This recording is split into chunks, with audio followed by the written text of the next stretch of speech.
Mayad nga adlaw mga kasimanwa, June na naman and you know what that means.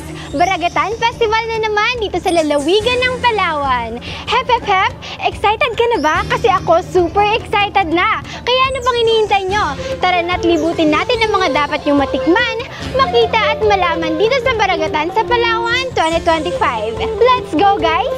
Samahan nyo ko sa aking itinerary.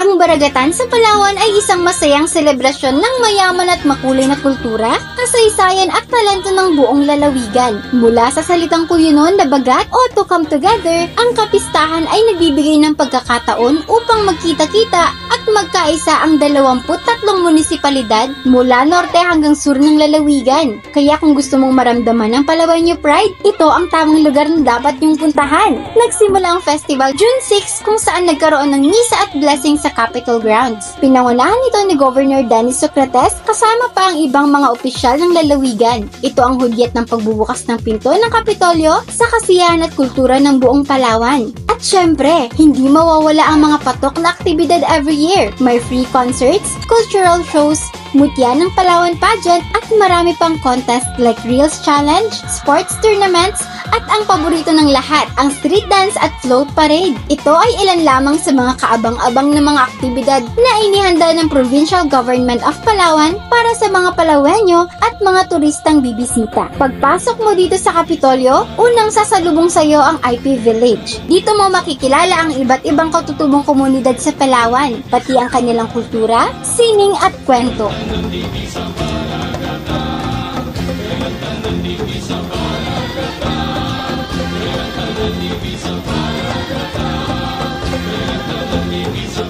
Ang ganda ng advocacy na to, di ba? Representation matters.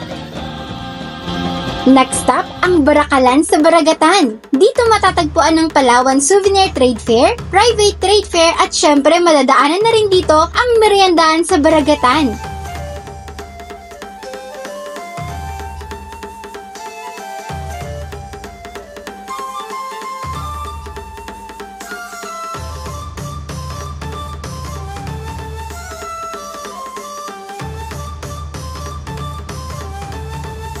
Kung mahilig ka sa good food and great vibes, ito ang spot mo. Walang kulang sa kainan dito, promise.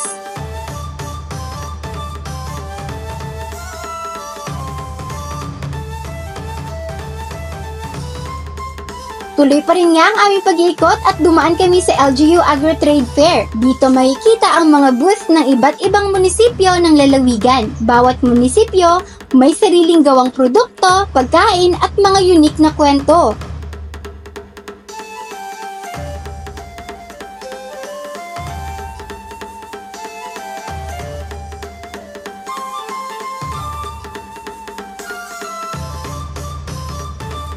So, ano po yung mga dala niyong mga local delicacies from Cuyo na pwede pong mabili dito sa Baragatan, sa booth po ninyo? Magandang hapon po. Meron po kaming buti-buti, daing, kasoy bandi, meron kaming salted, kasoy sinanlag, yung sinangag, yung sugba, sinusugba lang. Meron kaming salted kasoy, may roasted, may brittle, yaho, yun yung bagoong, dayok, at saka ipon, bagoong din yun. Meron kami asin ng Cuyo, at saka lato.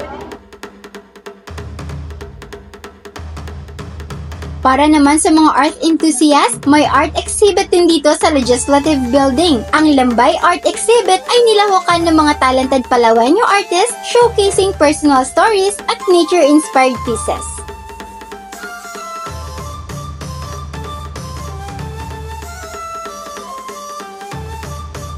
Bago tayo magtapos, hindi natin pwedeng palampasin ang karainan with concerto sa Baragatan sa May Fernandez Street dahil isa ito sa mga highlight tuwing Baragatan. Isa sa mga dapat yung puntahan dito sa Kapitolyo ay ang karainan sa Dalan. Kaya tara, samahan niyo ko.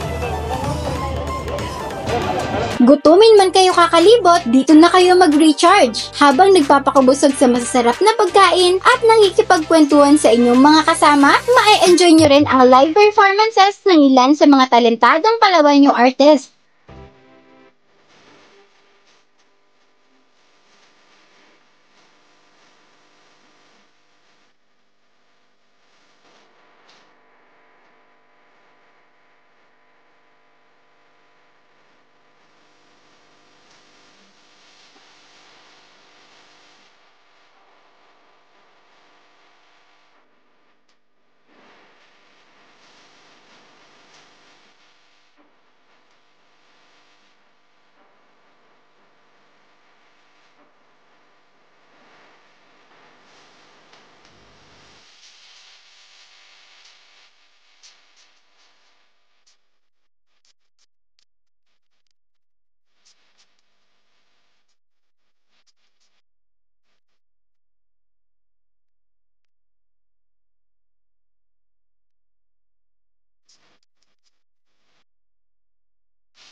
Para pa sa ibang detalye tungkol sa Baragatan, maaaring bisitahin ang official Facebook page ng Baragatan sa Palawan Festival at PIO Palawan. Kaya ano pang hinihintay nyo? Amustaran! Magbaragat-bagat kita dito sa Baragatan sa Palawan 2025. Sana'y nag-enjoy kayo sa pagsama sa akin at pakikisaya ngayong araw. Ako si Merlin at ito ang aking itinerary.